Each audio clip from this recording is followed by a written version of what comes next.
Yep. This will be an introduction, as I just mentioned, and we'll start with the spirituality and culture of India.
Shan, for us to be able to hear your sound, I'm pretty sure you need to be unmuted yourself too, because everybody can't hear you. Wow. Oh wait, can you guys not hear? No. Sorry. Can you hear now? I think you have to turn on share device audio. It should be on.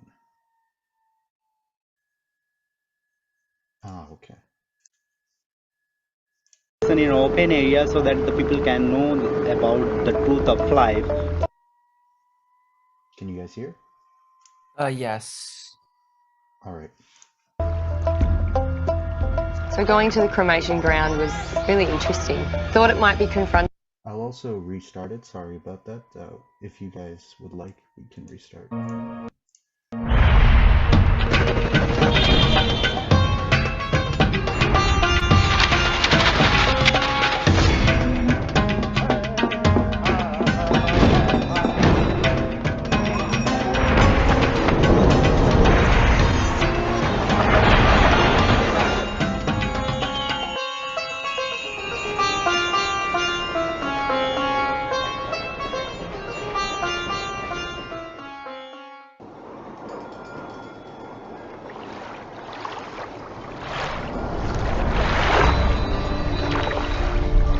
I'm in one of the world's oldest living cities. This is Varanasi. It's rightfully called the spiritual capital of India, and central to this city is the mighty Ganges River.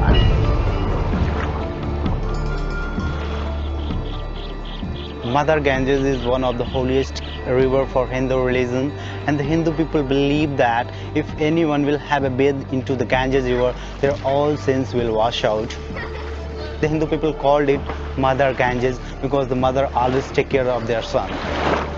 The Ganges is like a lifeline, like an artery of Indian culture. The people do their laundry, hotels like clean some of their sheets and hang them up to dry. People wash it, and people are swimming, like doing laps. There's like kids like diving down and looking for coins that have been thrown in for good luck. coming here and observing how busy the river is, you can see that a lot gets released into it, which probably means it's quite polluted. How do you feel about swimming? We are talking about the Hindu religion, so we will not believe the Ganges river is polluted. And sometimes the people have a bathe into the river and the water, they can drink it. This city is dedicated to Lord Shiva, and Lord Shiva is the destroyer of the universe. So as the city of Lord Shiva, what happens here? The people are cremated here because we have a 2 cremation ground, and after the cremation we take the ashes from there and release into the Ganges river. By doing that we can break the recycle path. In the West, death is kind of a bit of a taboo subject. We don't talk about it very much, and we certainly don't do our funerals in public. Actually, we are talking about Hindu religion, so we are performing the cremation in open area so that the people can know about the truth of life. So going to the cremation ground was really interesting. Thought it might be confronting, seeing, you know, dead bodies being cremated out in the open. And there's no grief, which is really odd for us, right? There's no one crying, there's no one upset. This is a normal part of life. Like, it definitely changes your perspective. And people, they believe in the 5 elements, so it has to be out in the open sky. They have to get a holy fire. They can't bring their own flame. And we met the lady that is the keeper of this holy flame, and it's in her family for generations, and she's pretty fierce, very gentle but pretty fierce. And so we went to her house and they were like, no, she's not here. Sorry, she's gone away for a few days. And then we asked her son, well, maybe would you explain why people use the special flame? And all of a sudden this like little boss woman just struts into the room, and we were like, oh no, we're being shut down, we're gonna have to leave, we've been inappropriate. And then she like sits on the bed and arranges herself. Why is this one flame so special? Why do people not bring their own fire? सतयुग से चला आ रहा है कलयुग तक, यही से पीढ़ी चली आ रही है. So it's your job to keep the flame alive.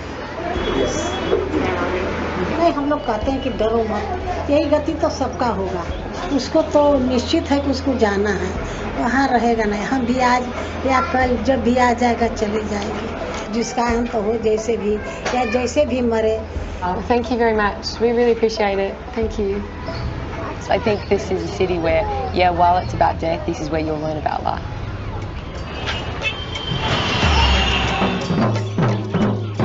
Sadhu is one of the holiest person in Hindu religions, and this city is dedicated to Lord Shiva, so they are devotee of Lord Shiva. They are painted their body with the white colors. That is not color, that is the ashes. They took it from the cremation ground. And also sometimes we can see sadhus having one kind of tobacco. We call it ganja. Does everyone else smoke, or it's not okay? Only the sadhus. If anyone others are having ganja in front of the police, they will catch it and send to prison. I've lit my lamp to take it down to the river Ganges and release it to say goodnight and pray. Bless me with holy water, and just disappeared into the crowd. Or like in this process of, you know, gratitude for the river, and then they have this festival every night called the Aarti Festival, a ceremony of saying goodnight to Mother Ganges and thank you for the day, and pretty much we'll see you tomorrow. It's really beautiful, and like we just got swept, like the river festival of colour and sound and incense and candles, and it really does overtake you and you get lost when the hours go by.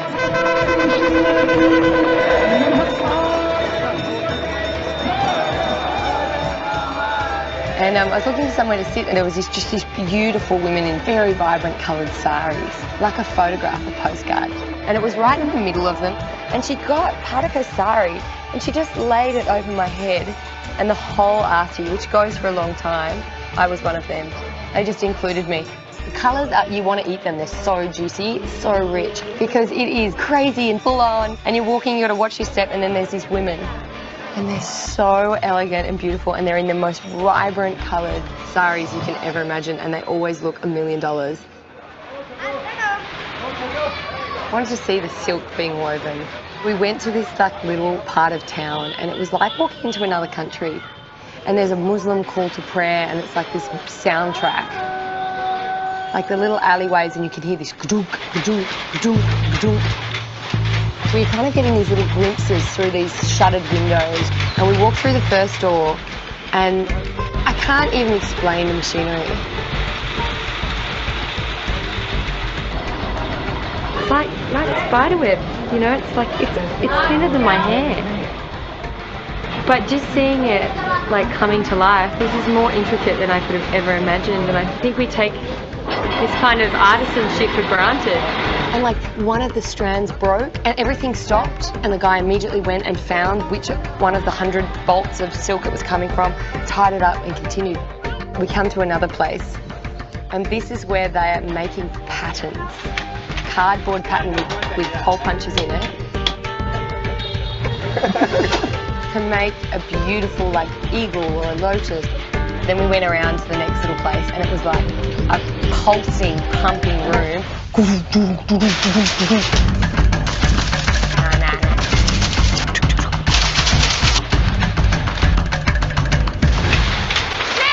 the coolest thing I've ever seen ever! This is the coolest thing I've ever seen, honestly.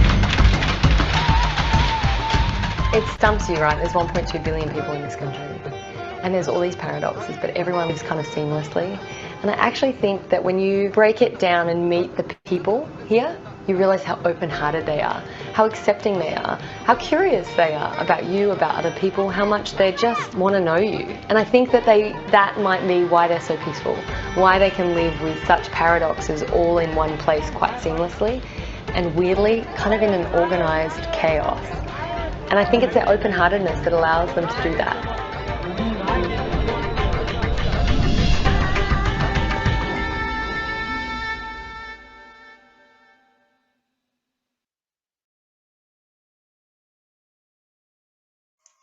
All right, we'll continue on.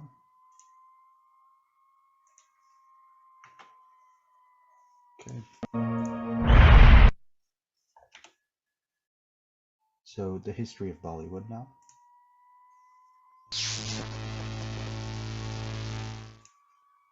And in terms of stopping.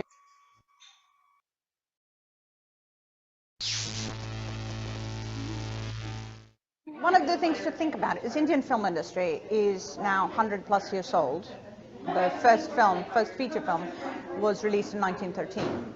So, and it's been a commercial film industry since then. And the moment talkies were introduced, the film industry split into multiple languages. So India makes films in about 20 different languages and dialects.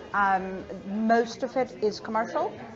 Some of it is backed by the state and therefore has, you know, there's not that same imperative, but bulk of the films are commercially made. Now, this is an industry that is born during the empire. It's also born in a situation where very, very small percentage, I think it's 6%, are literate at that point. So how do you reach out with narratives? How do you reach out with, in the start of the 20th century, with political message and political ideas? Well, you use films. Now, I'm not saying that every filmmaker was politically engaged or informed, but there was a core group who made some of the big iconic movies, big successes, who were very clear as to where they stood. And as the industry develops, more writers get involved. And so there's a very strong call right through the 20s on to about the 70s of really politically engaged, explicitly ideologically driven writers who are involved with writing scripts, dialogue, lyrics for songs. And so I think the starting point of the industry is in some ways in this imperial era, but it's also anti-colonial because they're addressing a different audience. They're not addressing the empire managers or empire upholders. They're addressing the opposite side. Falke's Raja Harishchandra, which is a 1913 film, very, very first feature film in India. And it's made very clear, it's inspired by the life of Jesus Christ, because that's the big film that comes out. He watches it, he's a photographer, he's a still photographer, he's got a studio of his own. And he looks at it and he says, you know, we want to have our stories up there. That's his starting point. And I love that kind of creative impulse that goes, okay, this is what we're getting. How do we change this? Well, I make my own movie. So there's a whole kind of mythical story about, you know, how he mortgages everything and pawns all his wife's jewelry and so on and so forth. There's this whole kind of, all the wonderful, what are now Bollywood tropes about the heroic struggle, and he makes the films.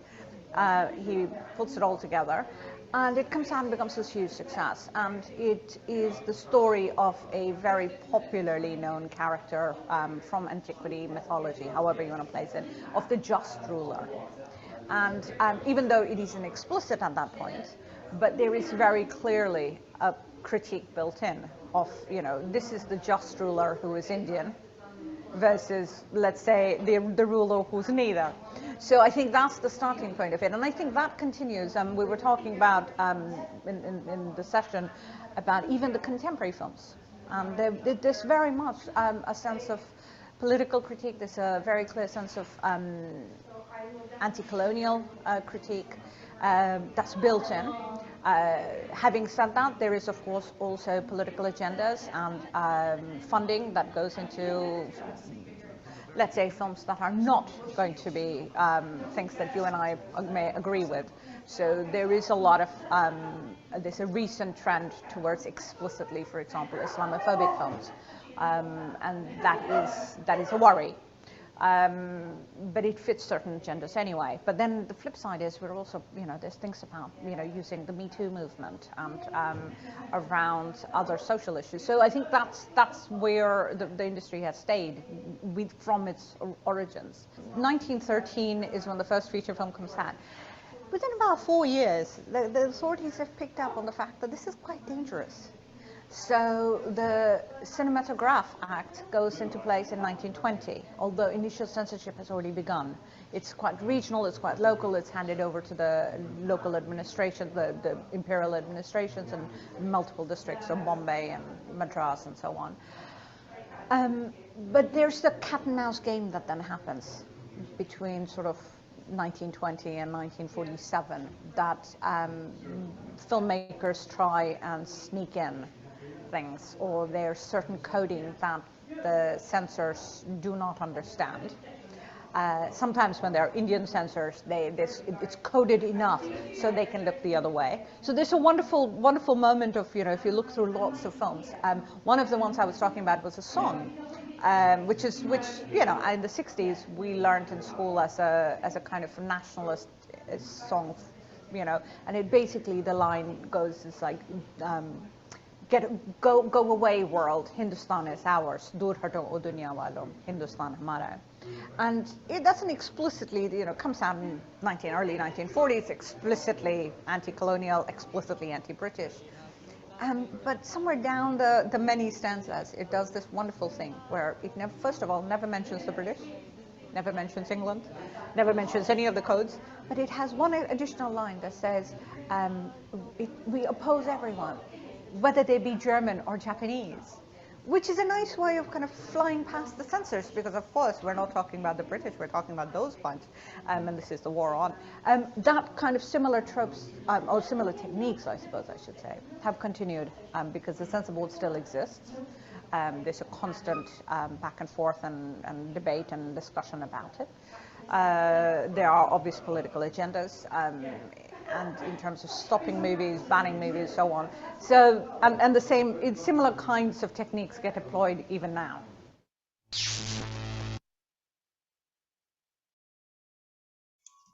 All right, so we'll continue in a moment, but before we do continue, for anyone that is curious and didn't hear, the first Bollywood film was made in 1913. It was a silent film, and it was made by Raja Harishchandra, or that was the name of the movie. All right, and now we'll continue to mythology. The universe is a mystery that has always puzzled mankind. How was it created, and who is responsible for creation? In Hinduism, there are many theories about how the universe was created in the earliest days. Let's explore some of them. In Hinduism, the universe is not one single entity. There are an infinite number of universes that are constantly being created and destroyed. In other words, we live in a universe that belongs to a multiverse. A universe will ultimately die, but the multiverse lives on. Lord Vishnu is a personification of this multiverse. According to Hinduism, Lord Vishnu was asleep in the cosmic ocean of all causes before the creation of the universe. His bed is a giant serpent with thousands of cobra-like hoods. The universe was created in a triad of roles: creator, maintainer, and destroyer. Lord Vishnu is the maintainer. Lord Brahma is the creator. Lord Shiva is the destroyer. The universe was created through the actions of Lord Vishnu, who slept and let a lotus bloom from his navel. The lotus stem represents the creation of the universe, while Brahma is found at the flower's center and represents the creator. The time it takes for one universe to be created and the next one to end is also the duration of one breath of Lord Vishnu. When he exhales, thousands of universes come into being and a new Brahma is born in each one. But when Lord Vishnu inhales, all universes get sucked in and Brahma dies. Lord Brahma represents the universe that we live in. He creates all life forms and is responsible for the physical world that we live in. Lord Vishnu is the personification of the eternal multiverse. He is responsible for the continuation of life in all universes. Brahma is the representation of our temporary physical universe, while Vishnu is the representation of the eternal multiverse that exists forever without any beginning or end. The current universe represented by Brahma is not permanent. In fact, it's quite temporary. Brahma only lives for 100 years and then he dies and a new universe will be born. Now, let's talk about time measurements. Brahma lives for 100 years and each year of Brahma has 360 days. And we are currently on the first day of the 51st year of his reign. There are day and night. During the day, Brahma creates life, and during the night, all life he created is absorbed back into him.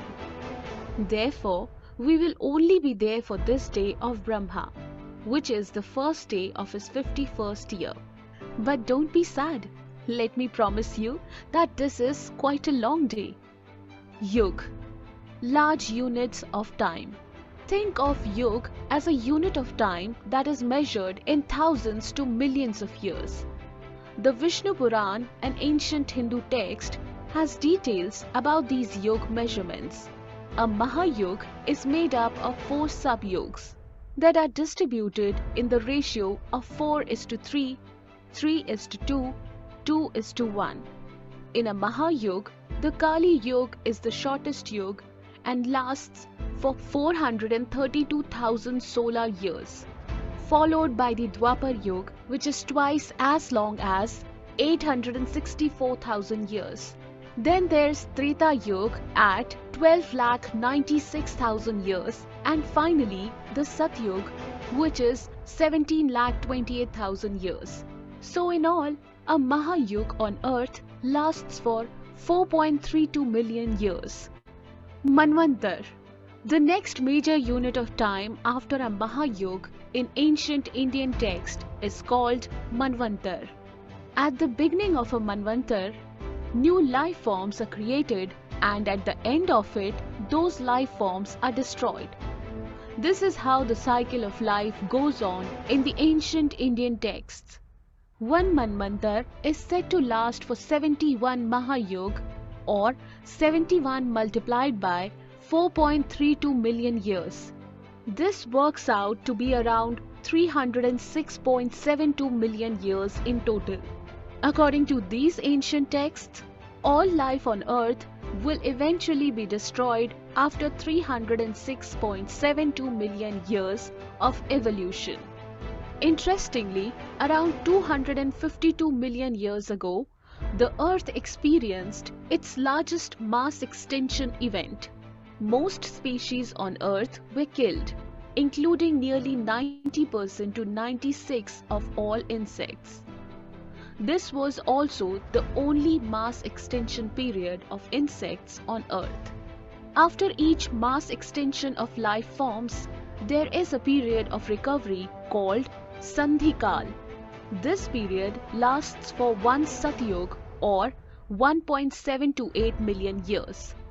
According to the latest estimates from modern science, it is believed that it took around 10 million years for life on Earth to recover after the Permian-Triassic extinction event. As you can see, it took our planet 10 million years to get back to its feet after suffering the greatest mass extinction in history. Kalp, day of the Brahma or universe. The universe has a day too. Just like our day on Earth is called Kalp, the time period for one Kalp is said to be equivalent to 14 Manvantars and the Sandhikal. So, there are 14 Manvantars and 15 Sandhikals in a Kalp. During the Sandhikal before the first Manvantar, no life has evolved yet. So, one Kalp equal to 14 multiplied by 306.72 million years plus 15 multiplied by 1.728 million years, which makes it one Kalp equal to 4.32 billion years. On the universal scale, one day is said to be 4.32 billion years long. This day is divided into a period of creation, where life forms are created, and a night period during which no creation takes place. Each of these periods is also 4.32 billion years long. In other words, one day of Lord Brahma on the universal scale is 8.64 billion years long. It's interesting to note that, according to modern scientific discoveries, the oldest life form on the Earth is 4.28 billion years old. Mahakalp. Kalp, a unit at universal scale, is further extended with days and years similar on Earth, so that a month at the universal scale is 30 Kalp, that is 30 universal days, and a year at the universal scale is 12 such universal months. This enables life forms to rise and fall in accordance with the karma they have earned.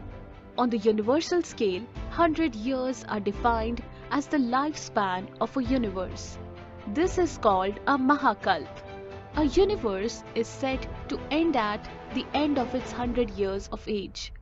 So, the lifespan of an entire universe is 8.64 multiplied by 30 multiplied by 12 multiplied by 100 billion years, which totals to around 311.04 trillion years. The ancient Indian texts says that our universe is currently on the first day of its 51st year. During this day, we are in the Kalyug of the 28th Mahayug of the 7th Manvantar. So, we have come to the calculation once again.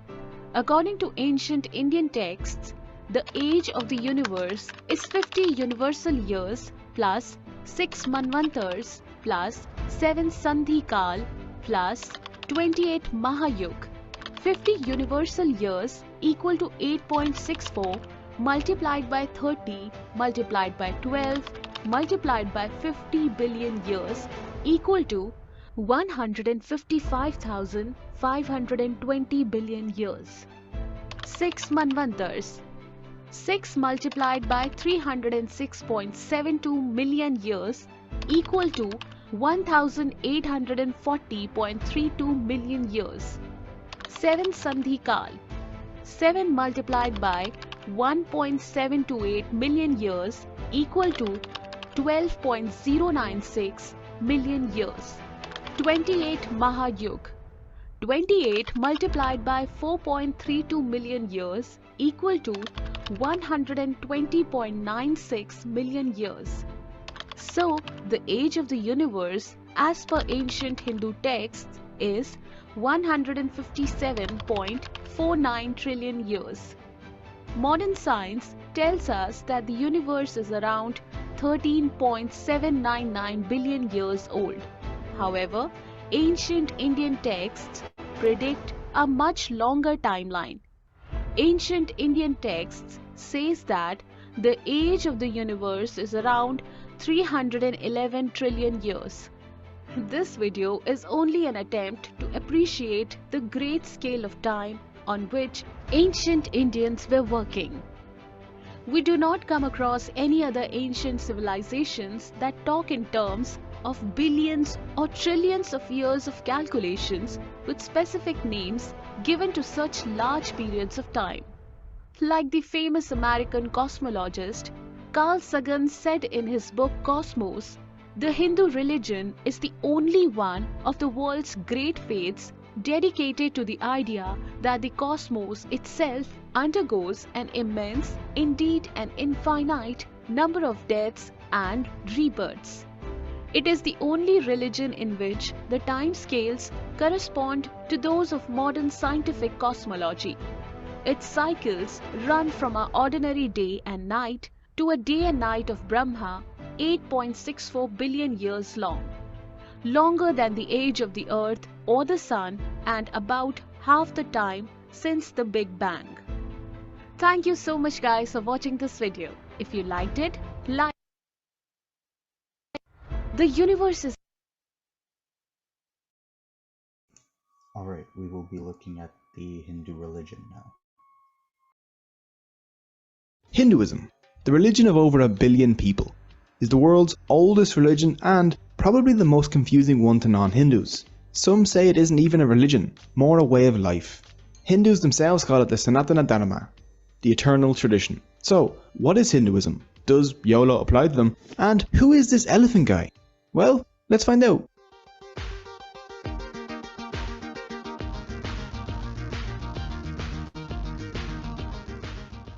Hinduism is the world's oldest active religion. It's the result of the merging of the ancient Indus Valley civilization and the nomads that came into India around 1500 BC. Some scholars say it could even go back many more thousands of years.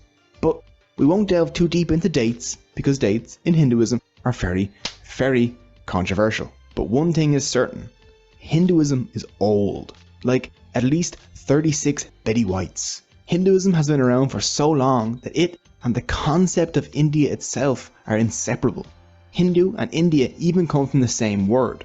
Sanskrit was the ancient language of the Hindus, and the Sanskrit name for the Indus River is Sindhu. The ancient Persians who sat across the Indus tended to switch their S's to H's, so Sindhu became Hindu. So the people living across the river became Hindus. The Persians told the Greeks, who dropped that very not Greek-like H, stuck in a very Greek-like E to the end, and boom, India. Hinduism has a long history, but today we'll be focusing on just the core beliefs of Hindus because I don't have the willpower to animate a 3-hour-long video. Hindus are a diverse group. Some are strict, dedicating their lives to prayer, while others don't believe in any gods but still follow Hindu philosophy. To make things easier to understand, let's break Hinduism down into 7 core beliefs. So, here's my rap about the 7 Hindu beliefs. You promised you weren't gonna do the rap. Come on, you're better than this, man. Fine. Here's the regular version then. 1. Belief in one universal soul. Hindus believe in a universal soul known as Brahman, a formless, genderless source of all reality. Brahman is the universe and the material that makes up the universe. It's a trippy concept, but think of Brahman as an ocean and everything else as drops propelling out of that ocean. Separate for a time, but still the same thing, if that makes sense. 2. Belief in an immortal individual soul. In Hinduism, souls are known as Atman. Actions of the soul while in a body have effects on that soul's next life. When you die, your soul moves to another new body. This is called transmigration. The kind of body the soul inhabits next is determined by karma.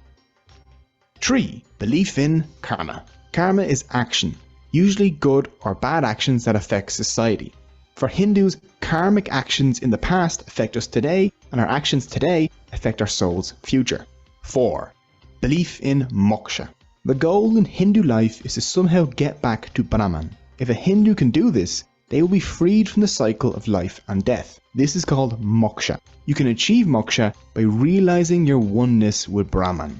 How you realize this is up to you. For this reason, Hindus pray, "Lead me from the unreal to the real." 5. Belief in the Vedas. The Vedas are Hindu sacred books of knowledge. There are 4 Vedas. Hindus believe that all 4 were divinely revealed to ancient Hindu sages. We'll take a closer look at the Vedas in a while. 6. Belief in cyclical time. For Hindus, there are no beginnings or endings. Time is a series of cycles, each cycle containing 4 ages or yugas. There's the Krita, the Treta, the Dwapara, and the Kali. Added together, the 4 yugas total about 4.32 million years. At the end of each cycle, declining human morality leads to the total destruction of reality. Hindus believe that we are in the 4th and final yug, Kali. 7. Belief in Dharma. Dharma is a difficult word to translate to English. Proper behavior is the best that I could come up with. Dharma maintains balance in the universe. As long as everything in the universe, like animals, plants, and humans, follow their Dharma, then everything will be fine. If they break from the Dharma though, things will be super not fine. Each being has its own Dharma. A lion's Dharma is to kill and eat antelope. A king's Dharma is to rule well. A subscriber's Dharma is to smash the like button and ring the notification bell. For humans, their specific Dharma is usually based on their age and their caste. An old priest will have a very different Dharma than a young merchant, for example. So those are the 7 core beliefs of Hinduism. With them, you can understand the Hindu mindset. Unlike Christianity or Islam, Hinduism is a non-profit organization. There is no Jesus or Muhammad for Hindus. There is no Bible, Quran, or Torah. Instead, they have a bunch, and I mean a bunch, of different sacred texts. The 4 Vedas form the basis of the Hindu faith. So let's take a look at them. 1. The Rig Veda. The Rig Veda is a collection of songs that praise and discuss ideas like truth, reality, and the universe, along with discussions on war, weddings, and rituals. 2. The Yajur Veda. The Yajur Veda covers stuff such as sacrificial rites and rituals. 3. The Sama Veda. Sama literally means sweet song that destroys sorrow. It is mostly songs dedicated to praising gods. It's different than the rest of the Vedas because it's set to music. 4. The Atharva Veda. The Atharva Veda is my favorite one. Do you want to curse your enemies? Or charm that special someone? Maybe learn to invoke rain? Or discover herbal medicine along with tips on warfare? Like how to make poison arrows? Well, this Veda has you covered, along with a bunch of other charms and curses. It even has a curse against cursers. Avoid us, O curse, as a burning fire avoids a lake. Strike him here that curses us, as the lightning of heaven the tree. A link to the Atharva Veda is in the description, just in case you need a spell to get a wife or another to banish pigeons from your presence. It's great. After the Vedas come the Upanishads, which are like a sequel that makes the original make much more sense. They were probably written down between 800 BC and 500 BC, during a time when some Hindus started to question the Vedas. Their ideas became the Upanishads. The Upanishads are books on philosophy, like we would expect from Plato or Aristotle. They're all about questioning, doubt, debate, and finding the answers to life's difficult questions. A theme in the Upanishads is that people are not their minds, or bodies, or egos, but their Atman. Your soul is you. Everything else is unreal and temporary. After the holy texts like the Vedas and the Upanishads are other less divine but still important texts. These include stuff like the Puranas, the Bhagavad Gita, and the Ramayana and the Mahabharata. The Puranas are like encyclopedias of Hindu beliefs. There are 18 well-known Puranas. The Puranas cover things from yoga, to army organization, to taxation, to the caste system, to hell, gods, and everything in between. The Bhagavad Gita, Gita for short, is one of Hinduism's most important texts. The Gita takes place on a battlefield where Arjuna, a great warrior, refuses to fight. Lord Krishna steps in to urge Arjuna to fight, and their discussion covers things such as dharma and how to live your best life. Arjuna eventually fought after Lord Krishna taught him the truth about dharma. As a member of the warrior caste, Arjuna's dharma was to fight against evil. The lesson of the Gita is that everyone faces difficult choices, but they must act on them according to their dharma, no matter how unpleasant. Along with all these philosophical texts, Hinduism has two action-packed epics, the Ramayana and the Mahabharata. The Ramayana, the earlier of the two texts, tells the story of Prince Rama. In the epic, you find out about his 14-year-long exile, the abduction of his wife Sita, his battle with the evil demon Ravana, and his awesome monkey sidekick Hanuman. The second epic, the Mahabharata, is the longest poem in the world, 5 times the length of the Bible and 8 times the length of the Iliad and Odyssey combined. It rivals any soap opera you've ever seen when it comes to drama. Murder, betrayal, love, murder, and giant battles. The Mahabharata has it all. The theme running through the Ramayana and the Mahabharata is that dharma must be followed for society to function. In Hinduism, there are 4 goals a person should aim for to have a good life. The first of these is dharma, followed by artha, the pursuit of prosperity and good reputation, kama, pleasure both in body and in mind, and moksha, the release from the cycles of rebirth. Hindus should practice artha and kama with dharma in order to achieve moksha. There are also 6 temptations Hindus should try and avoid. Kama, lust and materialism. This kama is different from the good kama mentioned above, I know. Next is krodha, which is anger, lobha, which is greed, moha, which is unrealistic attachment to things, people and power, mada, which is pride, and matsarya, which is jealousy. By following their dharma and avoiding these 6 temptations, a Hindu can break the cycle of rebirth and have their soul merge back into Brahman. But even though everything comes from Brahman, who is the one real thing in Hinduism, Hindus do, after all, have thousands of gods. So let's take a look at them. First, there's Brahma, the creator. He created everything in the universe, but he is not the universe itself, because that's Brahman. They aren't the same thing. That last letter changes a lot, apparently. He has 4 heads. The heads face each of the 4 directions to represent the 4 Vedas, which he created, and the 4 yugas. He also holds a book, which represents knowledge. Oh, and he rides a giant swan because he's just fancy. His consort is Saraswati, the goddess of learning. Vishnu the Preserver is the second member of the Hindu Trinity. He preserves the world created by Brahma until it is eventually destroyed by Shiva. He holds a discus which he uses to cut down anyone that tries to mess with his dharma, along with a conch which symbolizes victory and the 5 elements. Vishnu has many avatars, such as Krishna or Rama, who he uses to defend dharma on earth. Oh, and he rides a giant eagle named Garuda. Vishnu has 2 consorts, the goddess Lakshmi and Bhudevi. Bhudevi is the earth goddess and Lakshmi is the goddess of good fortune and wealth.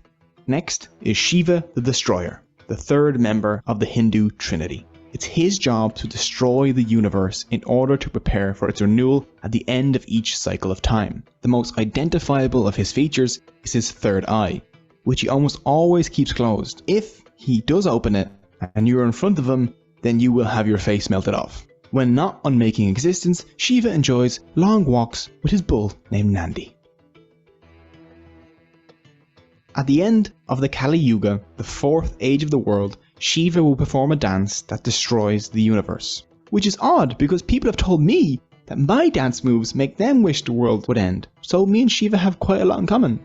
Parvati and Sati are Shiva's consorts. Shiva also has 2 sons, Ganesha and Murugan. Ganesha is worshipped as the remover of obstacles, and Murugan is the god of war. Ganesha holds a very special place in the heart of Hindus, due to him being the remover of obstacles.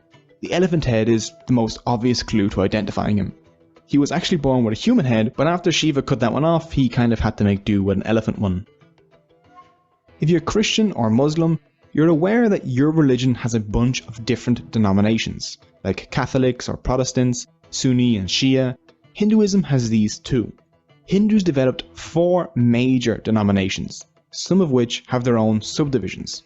The Vaishnavas primarily worship Vishnu, and Shaivas primarily worship Shiva and his sons. Smartas follow sacred texts like the Puranas, the Ramayana and the Mahabharata rather than the Vedas. They worship 5 gods and goddesses, Ganesha, Durga, Surya, Shiva, and a preferred avatar of Vishnu. Finally, Shaktas worship the goddess Devi. Shaktas see Devi as the ultimate and eternal reality, like a feminine Brahman. Even though there are all these variations and more, the core beliefs of Hindus remain mostly the same. Hindus believe that Dharma keeps the balance in the universe. If the scales between good and evil start tipping towards evil, then something needs to intervene to fix the universe's Dharma. This divine intervention is known as an avatar. The literal meaning of the word avatar is descent. Avatars are gods that descend to Earth to intervene whenever help is needed to restore Dharma. For example, when the Earth was dragged underneath the ocean, Vishnu descended to Earth as the avatar Varaha, a boar, and dragged the Earth back out. In other cases, Vishnu was born on Earth as a human avatar like Rama or Krishna, where he spent his avatar's life fixing Dharma. So, the caste system.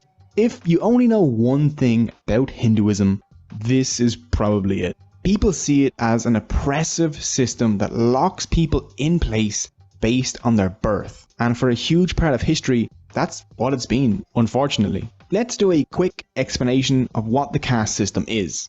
In Hinduism, there are 4 castes or classes that you can be born into. There's the Brahmin, the priest, the Kshatriyas, the warriors, the Vaishyas, the traders, and the Shudras, the manual laborers. The main basis for the caste system can be found in the Bhagavad Gita and the Rig Veda.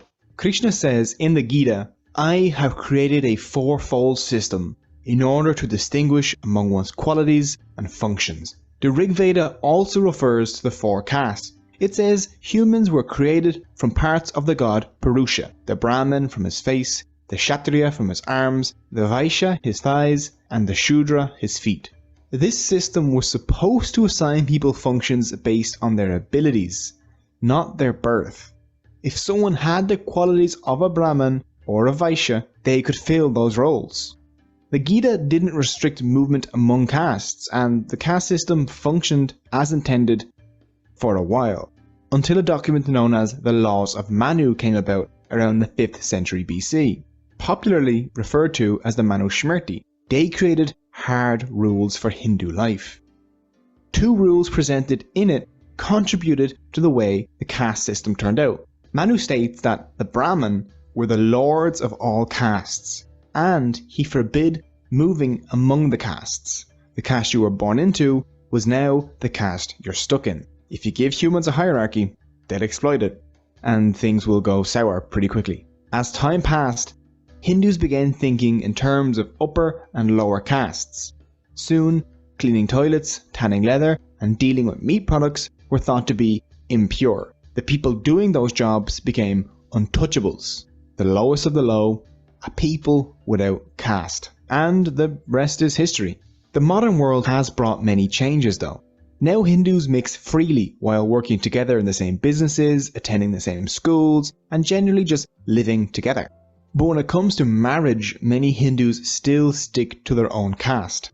But this too is changing, and on Hindu dating websites you can actually see people list a non-preference for caste. It'll say caste no bar. So those are the basics of Hinduism. It isn't even close to covering everything. One video simply can't do it. Hinduism is too diverse, too deep, and means too many different things to different people. But learning even the basics of this fascinating and ancient religion gives us an insight into the worldview of over 1 billion people, and I hope you enjoyed it. You can find all the sources used in the description below if you would like to. Hinduism. Alright, so that is all for this week. Next week we will be looking at famous festivals in Indian culture. But I hope you guys enjoyed watching the videos, and hopefully you guys learned something new. So yeah, see you all next week.